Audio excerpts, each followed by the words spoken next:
On this session, I will talk about the high school percentile ranking and why it is important. I will talk about what high school percentile ranking is, an intro to that.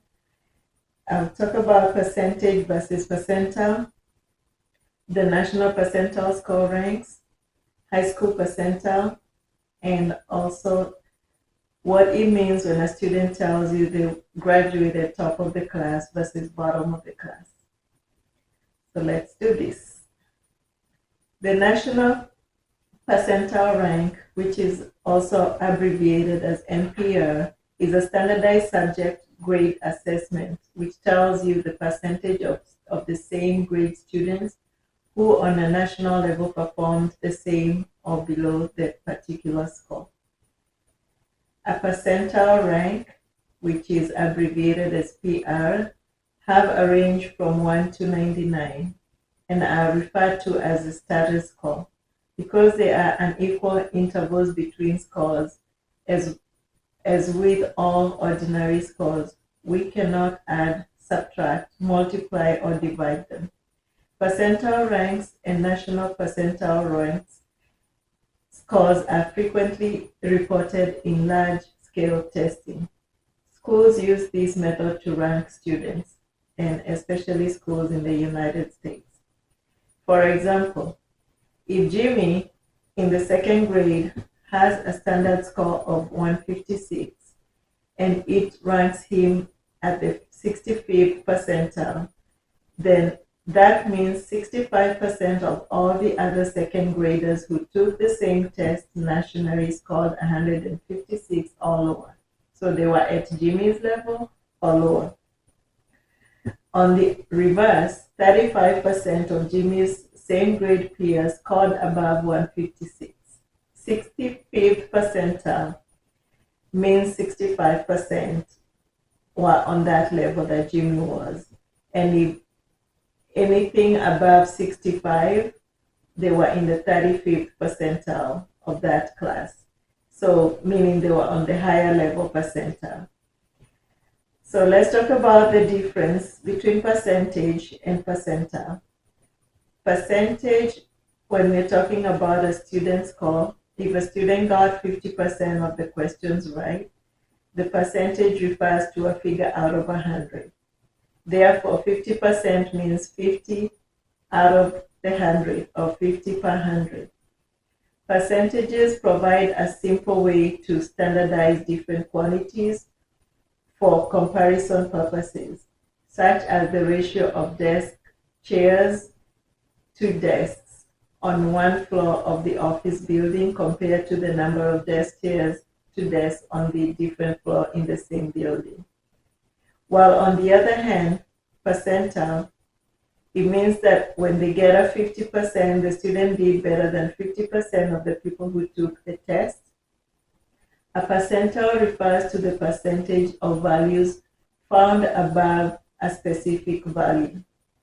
In practice, if a score falls within 70th percentile, then the person who took the test scored better than 70% of the people who have taken the test. Let me say that again. If a score falls within 70th percentile, then the person who took the test scored better than 70% of people who have taken the test. A percentile is a comparison of one particular student's performance to a sampling of other students. The basic principle is the larger the number of students your student is compared to, the more realistic the picture the test will present for your students' performance and standing. So the rationale in this is that they think once they range your students amongst other students in the same category, you kind of know well where your student falls than when they just go by a straight grade. The National Percentile score ranks, let's talk about what they do. They take row scores from highest to lowest and show where an individual row score falls in comparison. The lowest score is reported is 1 and the highest is 99. Here's how the scale is broken down. So if you have 1 up to 4, you're at the lowest level. But if you have between 96 and 99, you're at the highest level. If you have a score between 5 and 10, you're still on a low level. 1 to 4 is lowest, 5 to 10 is low. 90 to 95 is high. 96 to 99 is highest. 78 to 89, well above average. But if you're at 11 to 22, well below average, and so on and so forth. So the percentile ranking is not a grade. It's not a one test grade. It's just an average, not an average. It's a ranking amongst a sampling of students who took the exact same test, who have been prepared the exact same way. And the rationale in this is that they think they rate your student better by comparing them that way.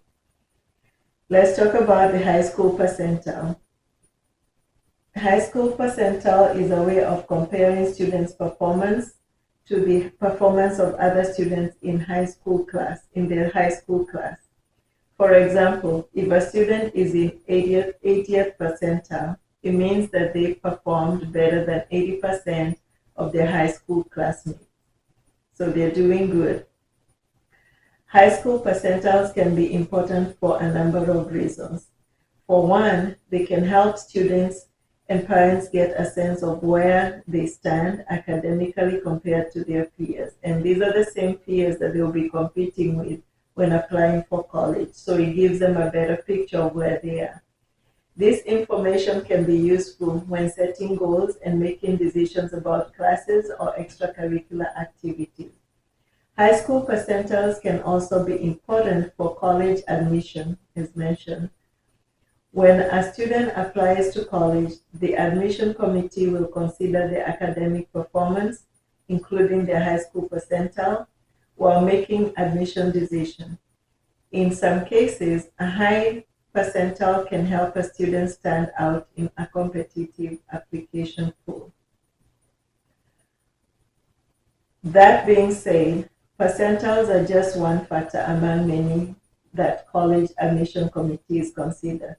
As I've been teaching my students, if you've listened to any of my podcasts or if you've listened to any of my materials or resources, you will learn that I always educate my students that it's not only the grades, there's a lot more that falls into consideration when applying for college. They will look at the grades, the test scores, the extracurricular activities, your giving back to the community, how much you volunteer, your experience, and how much internships you've taken. So they consider plenty when you're applying for college, and that's why I educate most of the students that I advise to make sure that they have a well-rounded application containing all the things that they look at to be considered and also to stand out, to give the student a better opportunity for getting accepted. Let's talk about what it means to be top of the class versus bottom of the class. For example, top 10% of a class means if a student grade has 100 students and your GPA is better than 90 of them, then you rank number 10 and you are at the top percent of your grading class. That means if you're ranked as a top 10 percentile, that means you're at the top of your class and you've done better than 90% of those in your class. So it's a good place to be. What does it mean to be at the bottom of the class? Having the lowest rating score in the class, meaning that you're below the 90 and you're not just below the 90, you're on the 50s, the 30s, the 20th percentile. That means bottom of your class. Keeping track of your child rank standing, especially in high school, is important. This is one of the key factors that is looked at by colleges, as mentioned prior, when offering scholarships, not just admission, but also for scholarship. Example of my friend's child who started focusing on moving up the ranks, improving from 30 percentile to 20 and then to 10. It takes planning, strategy, and hard work. This child who's my friend's son, was going for an athletic opportunity in high school. When he didn't make a school, he started looking for other opportunities to get him into a college with a scholarship, and also to get him to be able to succeed in high school and go to college without too much financial burden to the family. When he started looking, he realized that he was in the below 60s or in the 50s percentile of his class, of his graduating class. He started working towards that from ninth grade and was able to start going into the upper 20s, upper 30s, and now as we're speaking, he's in the 10th percentile of his class. What that means is that when you're on the 10th percentile, most scholarships that are offered, you'll be looked at. And if you make yourself well-rounded to have all the other items that you need to have a good college application, then you stand a high chance of getting a scholarship. Despite being it's an academic scholarship, it may not be an athletic scholarship, but also for athletic students, I do advise them to make sure that they are ranking good in their classes, because you're competing among students who are also looking to go for those sports scholarships. And if you do not rank high, then it stands to hurt you. So planning, strategizing, seeking help, seeking counsel, talking to someone like me can help you to plan better and to do better and to know exactly what you're looking for. So feel free to reach out if you or a student that you know needs guidance. I will be glad to help, and you will have my contact information at the description of this session. Thank you for your time. Note that my next podcast will speak about what a student should do to rank high in high school percentile, so stay tuned for that.